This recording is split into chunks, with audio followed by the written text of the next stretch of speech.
Good morning from New York City. Before I get started this morning, I want to say that I am publishing Dear Constance on Tuesdays and Fridays. You can count on that at this point. I may miss occasionally, but it's Tuesdays and Fridays. I've noticed that my listenership has fallen off a little bit, and I know that's because I've been inconsistent. So I thought it worth mentioning that it's Tuesdays and Fridays. On to what I'm thinking about. I woke up this morning and in my quiet time, the conversation I had with a friend recently popped into my head, and I think there's something here worth sharing. She was talking about her desire to get involved in helping children in need in a town where she owns a second home. Now, when she started to tell me about it, my instinct was to say, just do it. It's the second time you've told me. But I did the wait, why am I talking thing to myself, and I just listened. And as she was talking about it, one of the things that came out of her mouth was they're probably jealous of their work and they're going to wonder why I'm interested. And instead of telling her what I thought, I just asked her like what kinds of things she was interested in, and I got her to talk to me a little bit about it. I wanted her to get into that feeling state around this thing that I know that she desires. It's the second time she's told me, and it's been a whole year between the two conversations. Anyway, eventually I said to her, it's an egocentric thing to be worried about what they're going to think about you.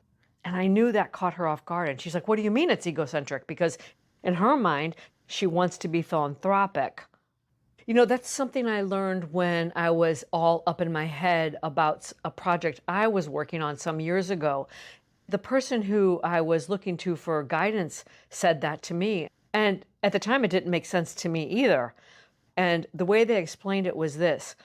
If you bring a mindset of service and you're only focused on serving the people who you're speaking to, in the case of speaking to an audience, or the recipient of a philanthropic endeavor, if your heart is in a place of service, you're only thinking about them, not what they're going to think about you, not if they like you and that sort of thing.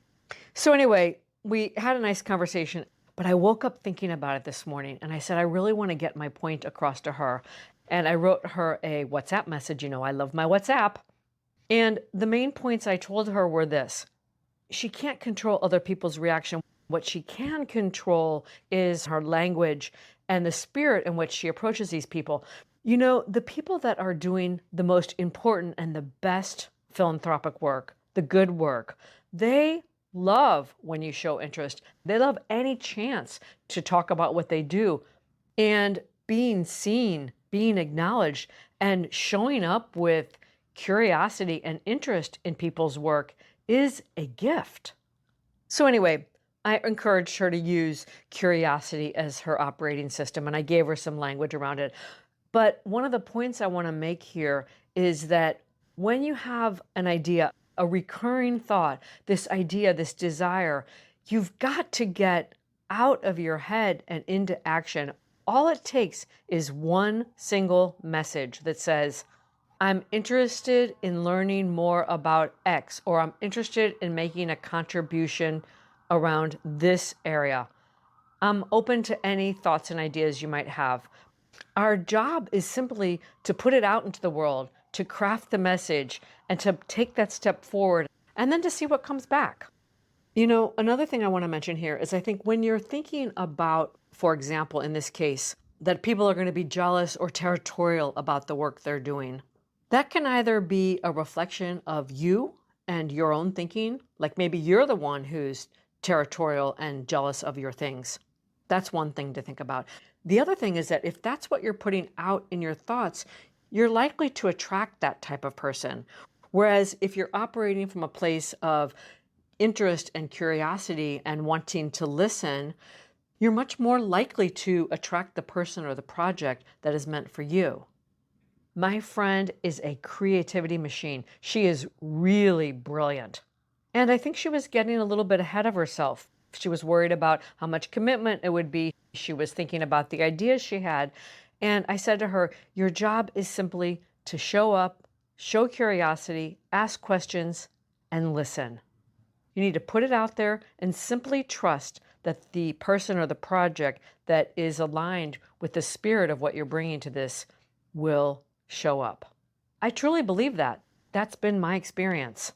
And I've made mistakes along the way. I've gone into projects, I've talked about this in the past. I've gone into projects with this idea of what I think they need, or I've been thinking about, I'm not sure if this project is worthy of me putting my name on it. There was a misalignment there. And even though my heart was in a good place, I was operating too much from a place of ego, and I made some mistakes. Anyway, I think I'm sharing this also because I think of all of the ideas and good intentions that just get stuck in our head.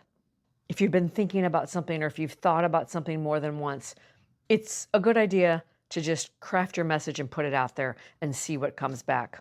I love that quote by Iman al-Shafi, I think is the name. My heart is at ease, knowing what is meant for me will never miss me, and that which misses me was never meant for me. Let me say that again. My heart is at ease, knowing that what is meant for me will never miss me, and that which misses me was never meant for me. I'll leave you with that thought for today. Until next time, from my heart to yours.